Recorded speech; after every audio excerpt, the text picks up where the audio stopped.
2025년 3월 17일 말씀 묵상하겠습니다. 함께 기도하겠습니다. 하나님, 우리가 말하지 않아도 우리에게 필요한 것을 아시는 하나님, 우리가 하나님을 전적으로 신뢰하게 하시고 하나님의 나라를 구하며 살게 하여 주시옵소서. 예수님 이름으로 기도했습니다. 아멘. 오늘의 말씀은 누가복음 12장 13절부터 34절까지의 말씀입니다. 말씀을 함께 살펴보시기 전에 개인적으로 말씀을 꼭 읽으시고 묵상하는 시간 가지시기 바랍니다. 12장 13절입니다. 무리 중에 한 사람이 이르되 선생님 내 형을 명하여 유산을 나와 나누게 하소서 하니 이르시되 이 사람아 누가 나를 너희의 재판장이나 물건 나누는 자로 세웠느냐 하시고 그들에게 이르시되 삼가 모든 탐심을 물리치라 사람의 생명이 그 소유에 넉넉한 데 있지 아니하리라 하시고 라는 말씀으로 시작하고 있습니다. 한 사람이 예수님께 나왔지요. 그 형이 유산을 공정하게 공평하게 나눈 것 같지 않습니다. 그래서 이 사람은 예수님께 나와서 형으로 하여금 유산을 공평하게 나누어 갖게 하도록 말해달라고 요청하는 거죠. 그러나 예수님은 그가 요청한 그 요구를 들어주시지 않았습니다. 오히려 그 안에 탐심을 물리치라고 말씀하셨어요. 왜냐하면 사람의 생명이 그 소유에 넉넉한 데 있지 않기 때문에 그 사람 안에 탐심을 물리치는 것이 더 중요하다라고 말씀하고 있는 거죠. 그러시면서 예수님은요, 한 가지 비유를 말씀해 주십니다. 한 부자가 있었습니다. 그리고 그 밭에 소출이 풍성했어요. 그런데 그것으로 자족하지 못하고 그것으로 만족하고 감사하지 못하고 그가 심중에 생각을 하게 됩니다. 아, 내가 이렇게 많은 풍성한 소출을 거뒀는데 이 곡식을 쌓아둘 곳이 없네 라고 생각합니다. 그러면서 한 가지 방법을 생각해낸 것이 내 곡간을 헐고 더 크게 짓고 내 모든 곡식과 물건을 거기에 쌓아둬야겠다라고 생각을 하게 됩니다. 자, 그리고 나서 자신에게 말하는 겁니다. 내 영혼에게 이르되 영혼아 여러 해 쓸 물건을 많이 쌓아두었으니 평안히 쉬고 먹고 마시고 즐거워하자 라고 이야기한 거죠. 이 사람의 생각은 이랬던 거예요. 물건을 곡식을 많이 쌓아두면 나는 이제 평안히 쉬고 먹고 마시고 즐거워할 수 있을 거다 라고 생각했던 거죠. 그러나 이 사람에게는 모르는 것이 있었습니다. 그것이 무엇이냐면 바로 그날 밤, 오늘 밤 그 영혼을 하나님께서 도로 찾아가신다는 거죠. 하나님이 이르시되 어리석은 자여 오늘 밤에 내 영혼을 도로 찾으리니 그러면 내 준비한 것이 누구의 것이 되겠느냐 하셨으니 자기를 위하여 재물을 쌓아두고 하나님께 대하여 보효하지 못한 자가 이와 같으니라 라고 말씀하고 있습니다. 하나님께서 어리석은 자야 라고 말씀하고 있지요. 그럼 어리석은 자들은 어떤 자들입니까? 바로 자신의 생명이 쌓아둔 재물에 있다라고 믿는 사람입니다. 그리고 어떠한 사람입니까?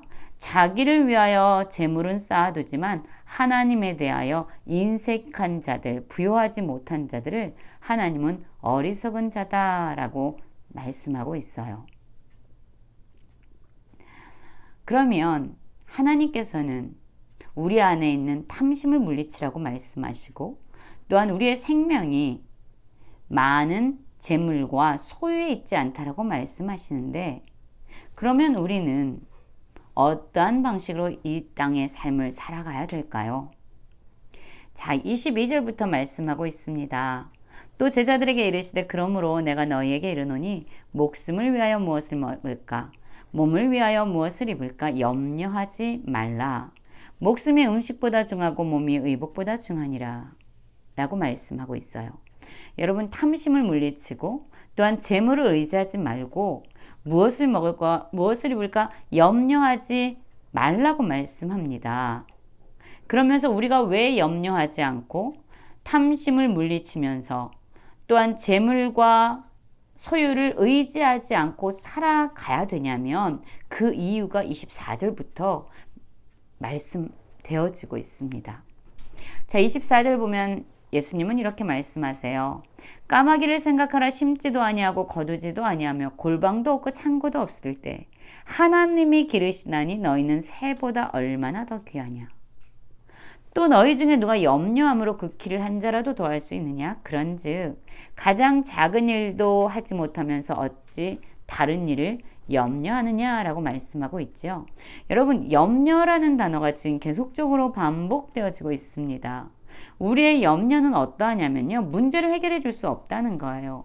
우리가 아무리 염려한다 해도 우리의 상황이 변화되지 못한다는 거예요. 우리의 염려는 우리의 삶에 일어난 아주 작은 일도 바꾸거나 해결해 줄 수 없는 거예요. 그러니까 우리는 염려를 붙잡고 살 필요가 없다라고 이야기하죠. 그러면서 우리가 해야 할 일은 무엇이냐면요, 까마귀를 생각하는 겁니다. 까마귀를 보십시오, 여러분. 그들이 먹을 것을 위해서 심거나 거두거나 하지 않아요. 또한 그들이 먹을 것을 보관해주고 쌓아둘 골방이나 창고도 가지고 있지 않습니다. 그러나 그들은 먹고 삽니다. 어떻게 이것이 가능하죠? 바로 하나님이 그들을 기르신다라고 말씀하고 있습니다. 27절을 보면은요, 백합화를 생각해보라. 실도 만들지 않고 짜지도 아니하느니라. 그러나 내가 너희에게 말하노니 솔로몬의 모든 영광으로도 입은 것이 이 꽃 하나만큼 훌륭하지 못하였느니라. 오늘 있다가 내일 아궁이에 던져지는 들풀도 하나님이 이렇게 입히시거늘 하물며 너희일까 보나 믿음이 작은 자들아. 말씀하고 있어요. 여러분, 까마귀를 생각해보면 그는요, 수고도 하지 않는데 먹고 살아요. 백합화는 어떻습니까? 그가 자신을 위해서 실도 만들지 않고 실을 짜지도 않는데요, 솔로몬이 입었던 어떤 옷보다도 훌륭하게 아름답게 피고 있습니다. 대단한 일이죠. 아궁이에 던져지는 들풀까지도 하나님은요, 이렇게 입히신다라고 말씀하고 있어요. 그런데 하물며 까마귀도 먹이시고 기르시고 백합화도 입히시고 들풀도 그렇게 입히시는 하나님인데 하물며 너희일까 보냐, 하물며 하나님의 자녀인 너희들일까 보냐, 하물며 하나님의 백성인 너희일까 보냐, 믿음이 작은 자들아 라고 말씀하고 있습니다. 여러분, 우리가 모르는 것이 있어요. 우리는 안다라고 생각하지만 우리가 모르는 것이 있습니다. 무엇을 모릅니까? 하나님이 어떤 분인지를 몰라요. 하나님이 우리를 어떻게 아끼시고 어떻게 돌보시고 어떻게 입히시는 그러한 분인지 우리가 알지 못합니다. 우리가 하나님께 얼마나 가치 있는 존재이고 우리가 하나님께 어떠한 의미의 사람들인지 우리는 몰라요. 그래서 우리는 하나님을 전적으로 신뢰하지 못하고 끊임없이 염려하고 소유와 물질을 의지하면서 탐심 가운데 살아가고 있는 겁니다. 그런데 예수님이 뭐라고 말씀하십니까? 들풀도 하나님이 이렇게 입히시거늘 하물며 너희일까 보나 믿음이 작은 자들아. 여러분, 우리의 삶의 문제는요, 우리가 염려하는 이유는요, 우리가 탐심에 붙들려 살아가는 이유는요, 우리가 소유와 물건을 의지하고 쌓아두는 이유는요, 믿음이 없기 때문이에요. 바로 우리를 먹이시고 입히시는 하나님에 대한 믿음이 없기 때문에 우리는 끊임없이 무엇을 먹을까, 무엇을 입을까 염려하면서 살아가고 있는 겁니다. 여러분, 우리가 공평하게 유산을 나눠 갖지 않아도, 우리가 물건이나 소유를 쌓아두지 않아도 우리는 살아갈 수 있습니다. 왜죠? 우리가 끊임없이 염려하지 않아도 우리는 살아갈 수 있습니다.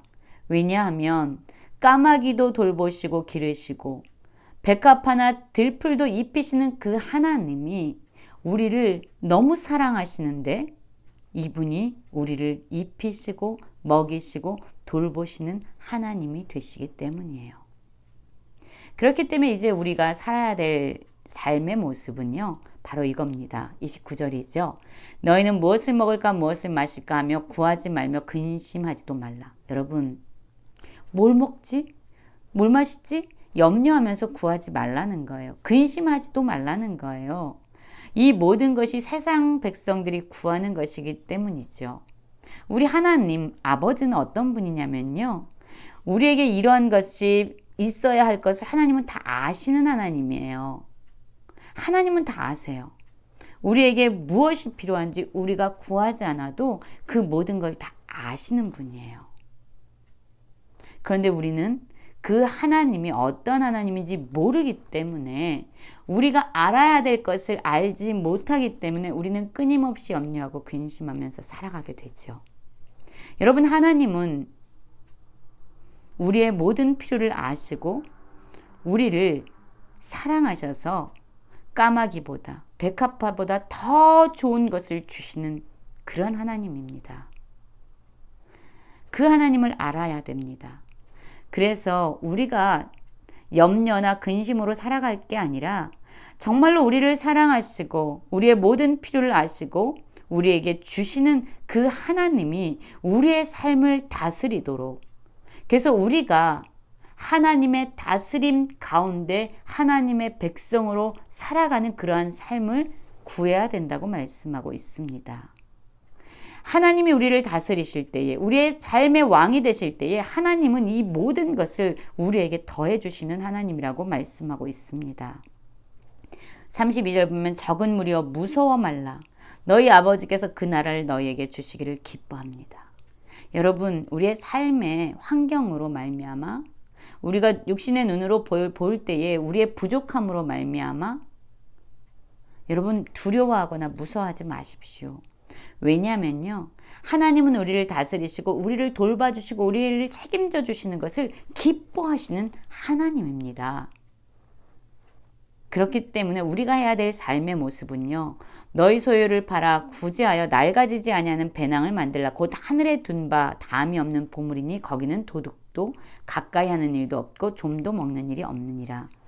너희 보물이 있는 곳에는 너희 마음도 있느니라. 여러분, 사실 우리의 보물, 우리의 재물, 우리의 소유가 가는 곳에 우리의 마음이 있는 거예요. 우리가 사랑하는 것에 우리의 재물도 따라가게 됩니다.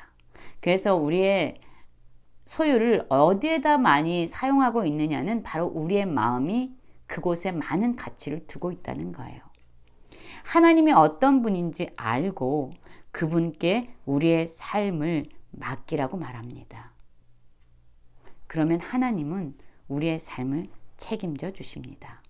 오늘도 하나님을 여전히 신뢰하면서 하나님께 우리의 삶을 기꺼이 드리고 우리의 삶을 돌보시는 하나님을 삶 가운데서 경험하며 살아가는 모든 성도님들 되시길 간절히 기도합니다.